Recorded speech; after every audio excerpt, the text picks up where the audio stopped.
بسم اللہ الرحمن الرحیم۔ دو نوجوان سیدنا عمر رضی اللہ تعالیٰ عنہ کی محفل میں داخل ہوتے ہی محفل میں بیٹھے ایک شخص کے سامنے جا کر کھڑے ہو جاتے ہیں اور اس کی طرف انگلی کر کے کہتے ہیں، یا عمر، یہ ہے وہ شخص۔ سیدنا عمر ان سے پوچھتے ہیں، کیا کیا ہے اس شخص نے؟ یا امیر المومنین، اس شخص نے ہمارے باپ کو قتل کیا ہے۔ کیا کہہ رہے ہو؟ اس نے تمہارے باپ کو قتل کیا ہے؟ سیدنا عمر ان سے پوچھتے ہیں۔ سیدنا عمر پھر اس شخص سے مخاطب ہو کر پوچھتے ہیں، کیا تو نے ان کے باپ کو قتل کیا ہے؟ وہ شخص کہتا ہے، ہاں امیر المومنین، مجھ سے قتل ہو گیا ہے ان کے باپ کا۔ کس طرح قتل کیا ہے؟ سیدنا عمر پوچھتے ہیں، یا عمر، ان کا باپ اپنے اونٹ سمیت میرے کھیت میں داخل ہو گیا تھا۔ میں نے منع کیا، باز نہیں آیا، تو میں نے ایک پتھر دے مارا جو سیدھا اس کے سر میں لگا اور وہ موقع پر مر گیا۔ پھر تو قصاص دینا پڑے گا، موت ہے اس کی سزا۔ سیدنا عمر کہتے ہیں، یہ فیصلہ لکھنے کی ضرورت اور فیصلہ بھی اٹل ہے کہ جس پر کسی بحث و مباحثے کی بھی گنجائش نہیں۔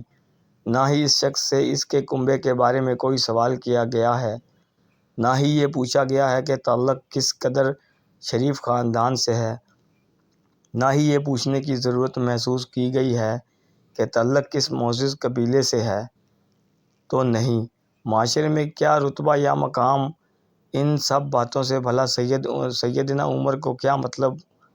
کیونکہ معاملہ اللہ کے دین کا ہو تو عمر پر کوئی اثر انداز ہو نہیں سکتا، اور نہ ہی کوئی اللہ کی شریعت کی تنقید کے معاملے پر عمر کو روک سکتا ہے، حتیٰ کہ سامنے عمر کا اپنا بیٹا ہی کیوں نہ ہو، قتل کی حیثیت سے آ کھڑا ہو، قصاص تو اس سے بھی لیا جائے گا۔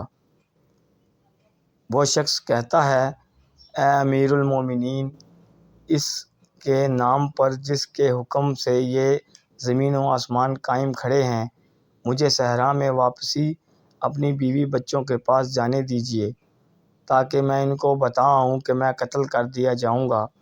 ان کا اللہ اور میرے سوا کوئی آسرا نہیں ہے، میں ان کے بعد واپس آ جاؤں گا۔ سیدنا عمر کہتے ہیں، کون تیری ضمانت دے گا کہ تو صحرا میں جا کر واپس بھی آ جائے گا؟ مجمع پر ایک خاموشی چھا جاتی ہے۔ کوئی بھی تو ایسا نہیں جو اس کا نام تک بھی جانتا ہو، اس کے قبیلے، خیمے یا گھر وغیرہ کے بارے میں بھی جانتا ہو۔ معاملہ تو بعد کی بات ہے، کون ضمانت دے گا اس کی؟ کیا یہ 10 درہم کے ادھار یا زمین کے ٹکڑے یا کسی اونٹ کے سودے کی ضمانت کا معاملہ ہے؟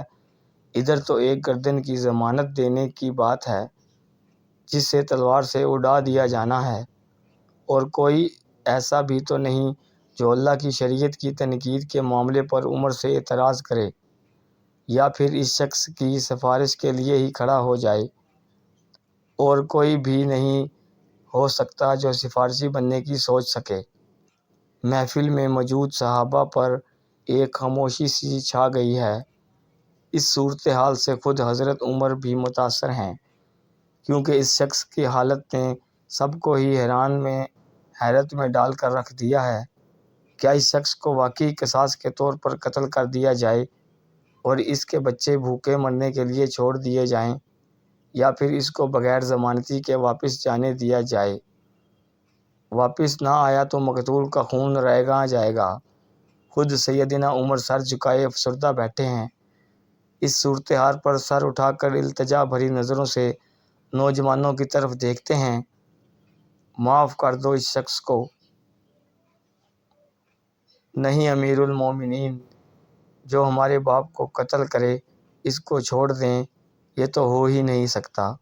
نوجوان اپنا آخری فیصلہ بغیر کسی جھجک کے سنا دیتے ہیں۔ حضرت عمر ایک بار پھر مجمع کی طرف دیکھ کر بلند آواز سے پوچھتے ہیں، اے لوگو، ہے کوئی تم میں سے جو اس شخص کی ضمانت دے؟ حضرت ابوذر غفاری اپنے زہد و صدق سے بھرپور بڑھاپے کے ساتھ کھڑے ہو کر کہتے ہیں میں ضمانت دیتا ہوں اس شخص کی۔ سیدنا عمر کہتے ہیں ابو ذر اس نے قتل کیا ہے۔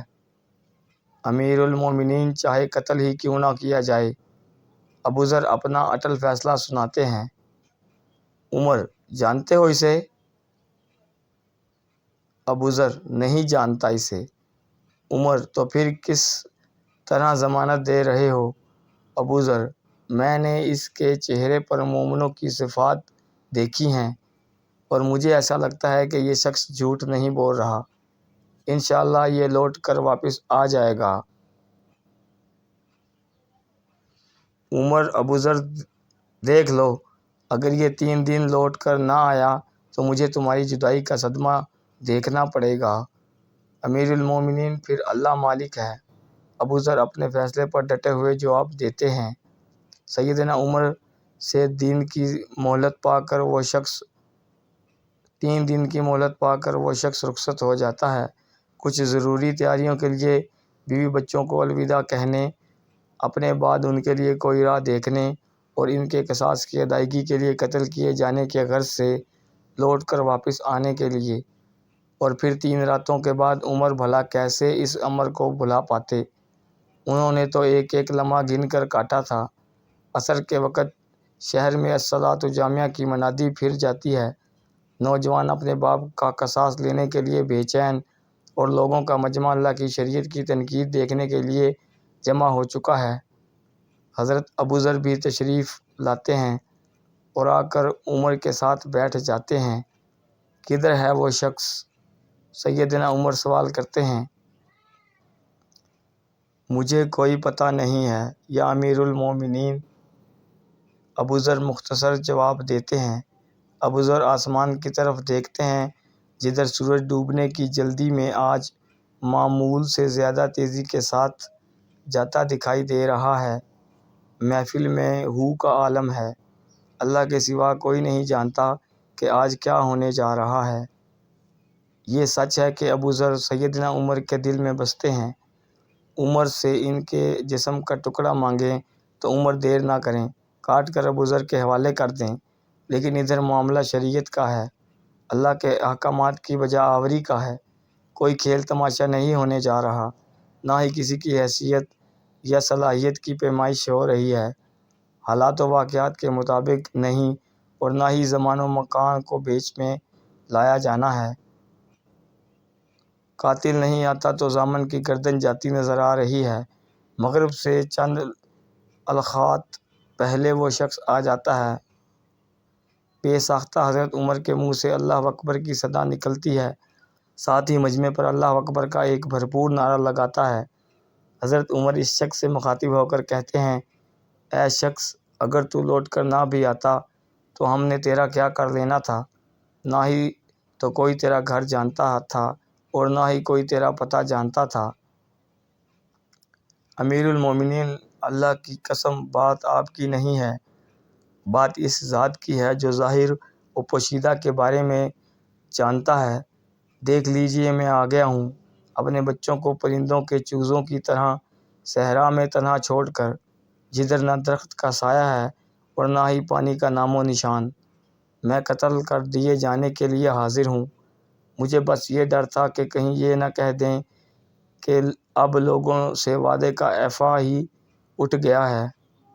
سیدنا عمر نے ابو ذر کی طرف رخ کر کے پوچھا ابو ذر تو نے کس بنا پر ضمانت دی تھی؟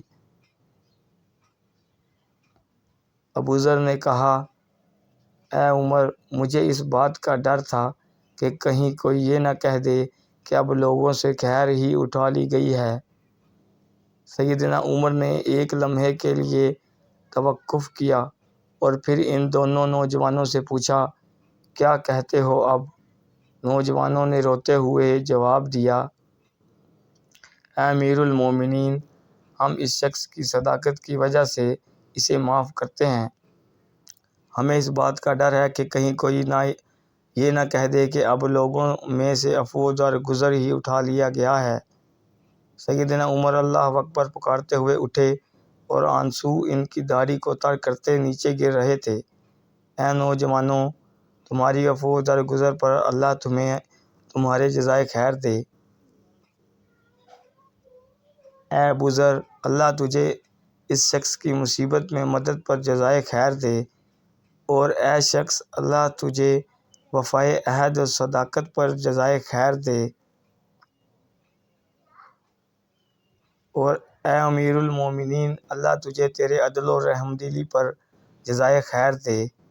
محدثین میں سے ایک یوں کہتے ہیں، قسم ہے اس ذات کی کہ جس کے قبضے میں میری جان ہے، اسلام اور ایمان کی سعادت تو عمر کے کفن کے ساتھ ہی دفن ہو گئی تھی، اور اے اللہ جزائے خیر دے اپنے بے کس بندے کو جس نے ترجمہ کر کے اس پیغام کو اپنے احباب تک پہنچایا، اور اے اللہ جزائے خیر دینا ان کو بھی جن کو یہ پیغام اچھا لگے اور وہ آگے اپنے دوستوں کو بھیجے۔